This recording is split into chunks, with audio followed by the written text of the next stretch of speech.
July 4th, 2017. I am JTG.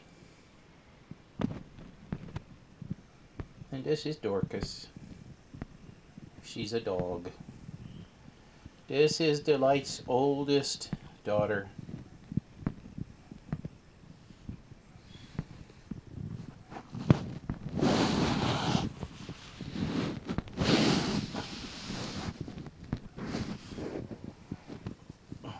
She was just taking a nap and I picked her up. Oh, poor baby. The fireworks are already starting in the neighborhood. Here at Casa de Verde, House of Green.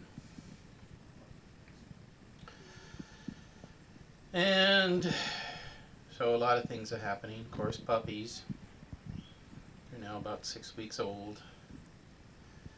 About a month, I'll be getting homes for some of them. Dorcas I'm keeping. She's the only one for sure I'm keeping. I'm considering keeping one more. Whether it's the boy Fenris, or perhaps one of his sisters, perhaps Brunhilde, because Brunhilde and I seem to be bonding a lot more than, well, Dorcas and I bond a lot. I was the one who gave her birth.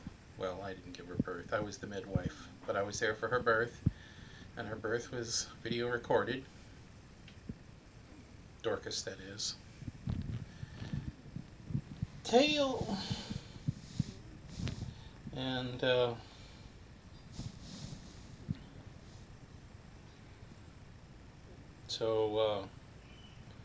think she's actually looking at the screen, wondering, what is that? And Brunhilde, one of her sisters, she seems to give me a lot of attention. Though Zarita also gives me a lot of attention. When I pick her up, sometimes they're very cuddly. And Fenris, on the other hand, when I pick him up, he wants to be put down right away. He starts squirming and shivering, and sometimes he'll give me little kissies for a bit, but not like the other dogs. And he seems to be a lot more attached to his mama, Delight. I considered keeping him because he was the boy, and also because he's so attached to Delight. I think he might have one of the hardest times in a new home. But things change for these pups. Their personalities are changing day to day. And whatever they are today, in a week they might be completely different. They're often underfoot. It's like I have to watch every single step, because I'll have, the pups will be on the other side of the room, and I'll be thinking that I'm free and clear to step. And I have to lift my feet very, very, very little, and I have to put it down very slowly and keep my eyes, but they literally run under my feet. And Fenris is the worst about it. I mean, I've accidentally stepped on him. I mean, not injuring step, but stepped on him a couple of times.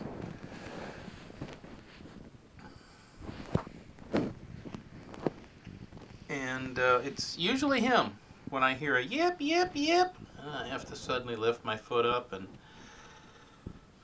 get up. I don't know what it is about him, but he's got kind of the more, I don't know, just a boy personality, I guess, more than the other three girls.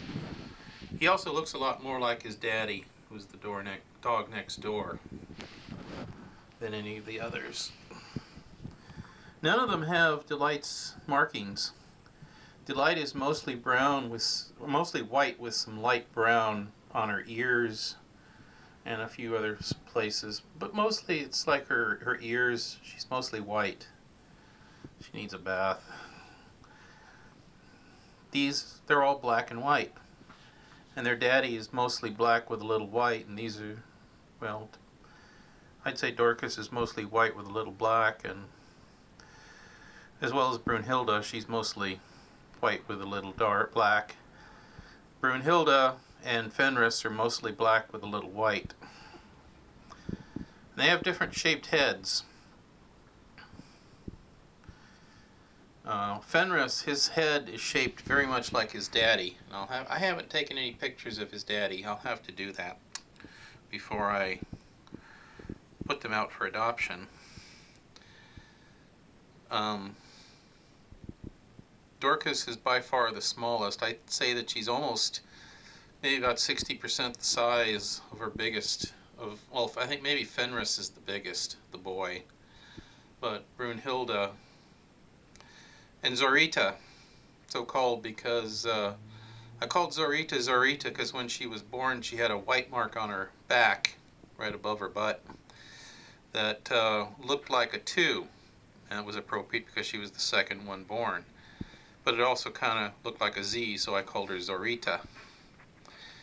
Well, that white mark is changed from looking like a 2 or a Z to kind of an elongated mark that looks more like a lightning bolt. And I have no idea if the people who ultimately get them will keep those names or give them different names. But that's the names I gave them.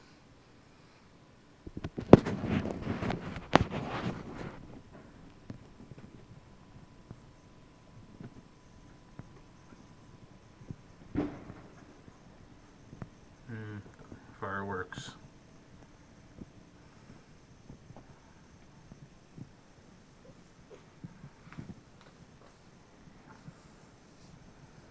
Das ist doggy. Das is my doggy.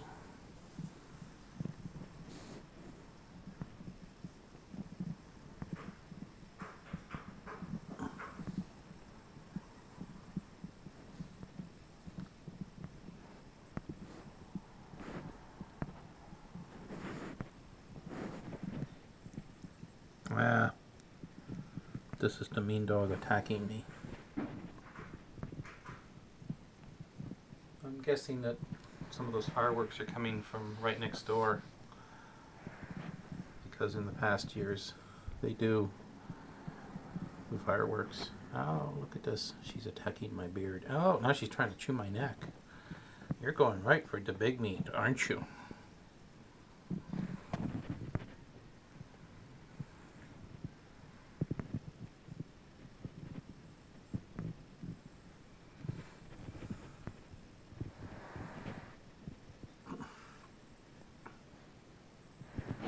Looking at me because she's a little dog.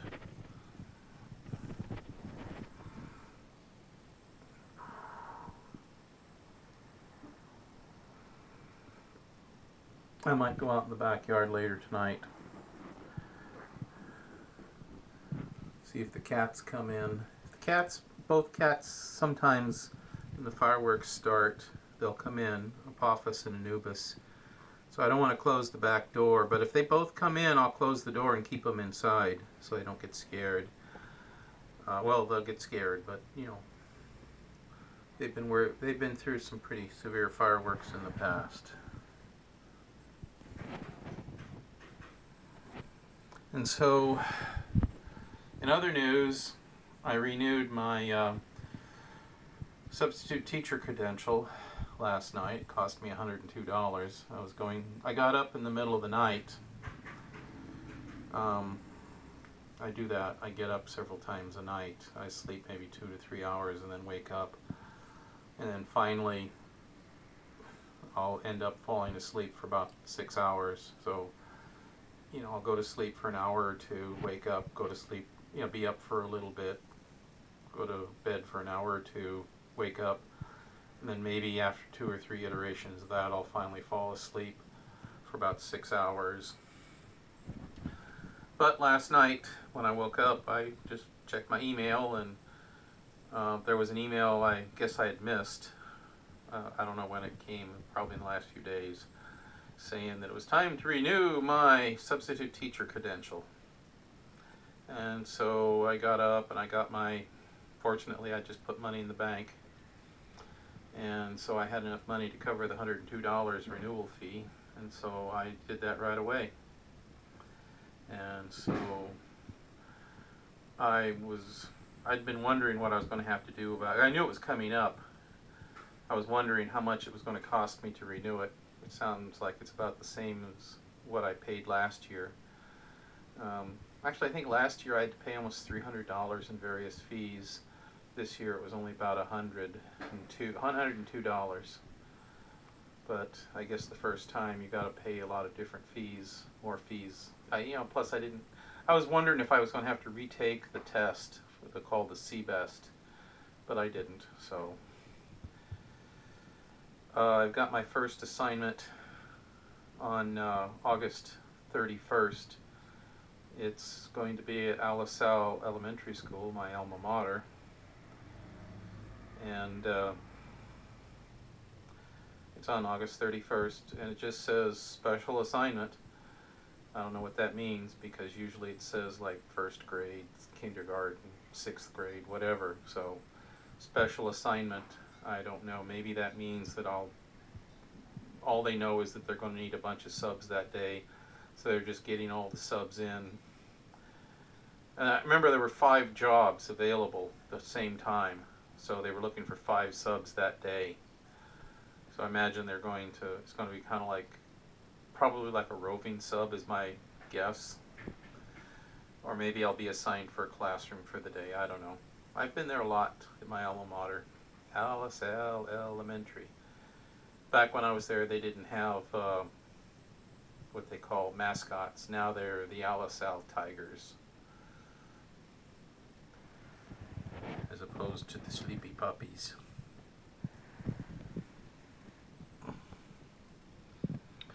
And so I could have worked yesterday, the 3rd. Unfortunately, I had not turned my phone on the night before. Actually, it was on, but the volume was off. And I noticed when I got up at about 6, I've been sleeping in lately. Greenfield has summer school, and they're the only ones who have summer school, and I've worked a few days summer school-ish, but not a lot. I'm kind of anticipating I won't get any more work this summer, but I need to check now. I can't give up on that while Greenfield is in session, because it's $200 a day, $100 a half day. Which sounds like a lot, but it's not really. It's more than the other places pay, the other districts, but it's about a 30-40 mile drive. I forget. So I have to leave about an hour early, just in case there's traffic jams and there's construction going on, or there's an accident, or there's an ag truck driving down the freeway, at 30 miles an hour. Something like that. Tractors and that kind of stuff down in the Southern County. And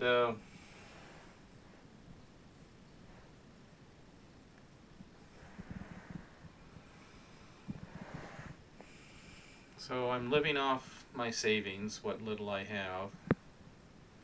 I'm probably going to have to do a GoFundMe to get me through the summer, because right now I have enough to cover July. I might have to pass up on paying bills, some bills, credit cards, until sometime in September, or maybe even October, because I'm not anticipating much or any work this month. And likewise, August.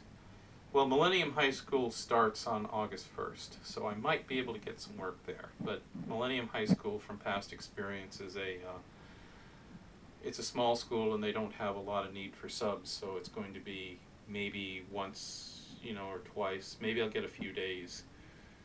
I'm going with Joel to get into the path of the eclipse in Idaho. We're going to leave on the 17th and come back on the 27th.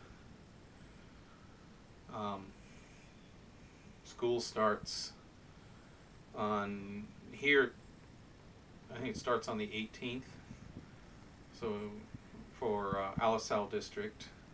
Salinas District starts about a week earlier, so I might be able to get some work before I leave then. The eclipse is, for me, a bucket list thing. I remember in elementary school, at Alisal Elementary, reading in one of the books in the library, but way back then, about the eclipse that was coming up. So I've known about this eclipse since I was in grade school. It's called the Great American Eclipse because it's the first time in over 100 years that an eclipse has gone across the continental United States. It's going to start in Oregon, going to go across country, pass over parts of Washington, Idaho, and then where we're going to meet it, and go over to somewhere off one of the Carolinas. It's going to end off somewhere in the ocean off Carolinas. And it's going to be a 75% eclipse here in Salinas. So it'll be noticeably dimmer. But, you know, a lot of people, I doubt will even notice it, you know, even at 75%, because they'll be indoors. And there'll probably be people freaking out, oh no, there's an eclipse, get in the room, close all the windows. Oh no, hide your dogs, they'll go blind in the eclipse. But in reality, as long as you don't stare at the sun, you know, it should be okay. There's a lot of ways to look at the eclipse, and maybe I'll make a video about that, informative, for those of you who are not going to be there. But, you know, Joel presumably is going to pay for, you know, most everything. I'm going to be his travel companion, entertainment, so he doesn't do it alone.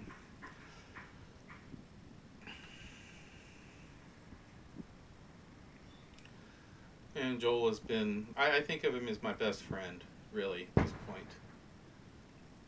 If there's that much fireworks at 7:16, I wonder what it's going to be like in about 2 hours after dark. Anyway, the eclipse is a bucket list thing. I went to a lecture recently where, among other things, they talked about the eclipse. I named what was his name? Andrew Fracknoy, I think. Was that him? And he gave a lecture. He gave the advice that if this is those of you who are what he called eclipse virgins, the first time you've seen an eclipse, don't be concerned with cameras. Don't be concerned with taking pictures and telescopes and all that. If it's your first eclipse, just stand there and watch.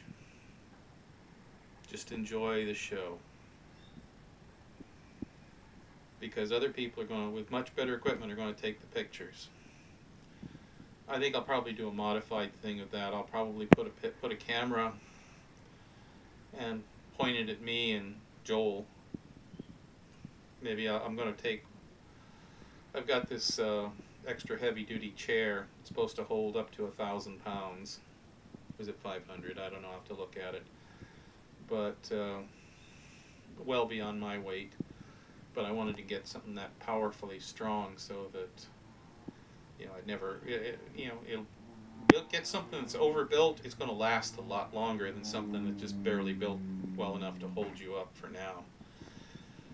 So I'm thinking I'll probably be sitting in that chair, reclining, looking up with my solar glasses on, and the camera pointed at me. Presumably, maybe Joel will have a similar chair sitting nearby, and the two of us can talk about what we're seeing, and then later I can intersperse shots of the event. I might set up, if I can figure out ways to do it, some other cameras who can be taking. I have several old cell phones, like the one I'm holding, much less resolution, but maybe I'll set them up so that they can do time-lapse pictures. Maybe take a picture every second of the environment so that we can do a time-lapse of the, as it gets darker. I have a telescope with a solar lens. Maybe I'll take that too. course, that means I won't be sitting for that.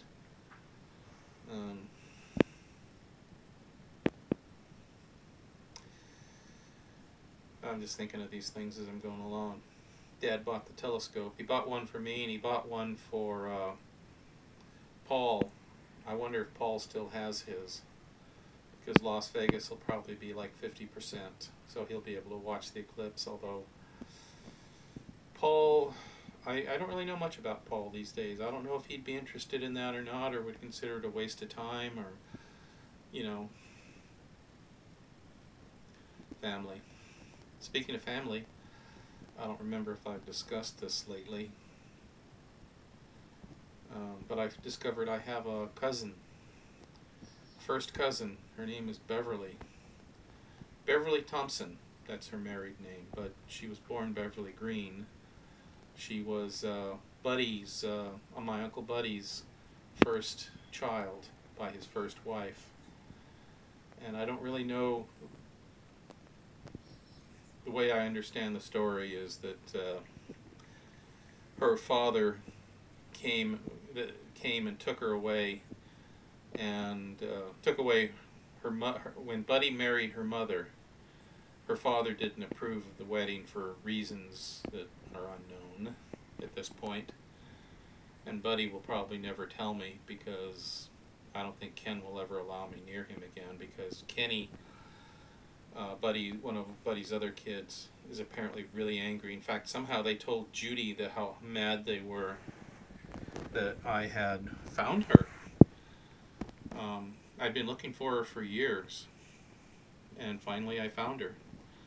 And actually it was through Ancestry.com, because her current husband had her DNA tested, and apparently they had known from their DNA, from their Ancestry account, that I was out here, but they didn't expect me to be the one to contact them. And we've talked a few times.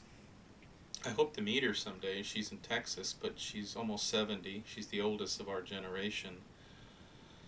And she had breast cancer. I figure I probably have a couple of years to get out there, but who knows? This cancer could take her out sooner. She's apparently in recovery.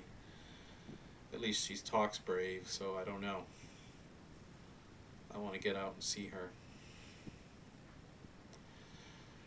So later tonight I will set up a camera outside to see if I can videotape whatever fireworks there are.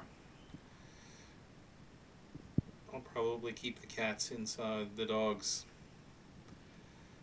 I don't know, maybe I'm torn between going outside and watching the fireworks, which were really crazy a couple of years ago. Remember the year Dad died, 2015? It was like insane. It was like being in the backyard and even the front yard. It was around here. There were so many fireworks. It was like being at a regular fireworks show, professionally done fireworks show. But last year was not so intense, because there was lots of threats about how they were going to arrest people. But I haven't heard those same threats this year, so maybe it'll be crazy this year. And I've been hearing fireworks, but you know, even the occasional bang that you've been hearing in the background here is nothing compared to what it was 2 years ago at this time of night.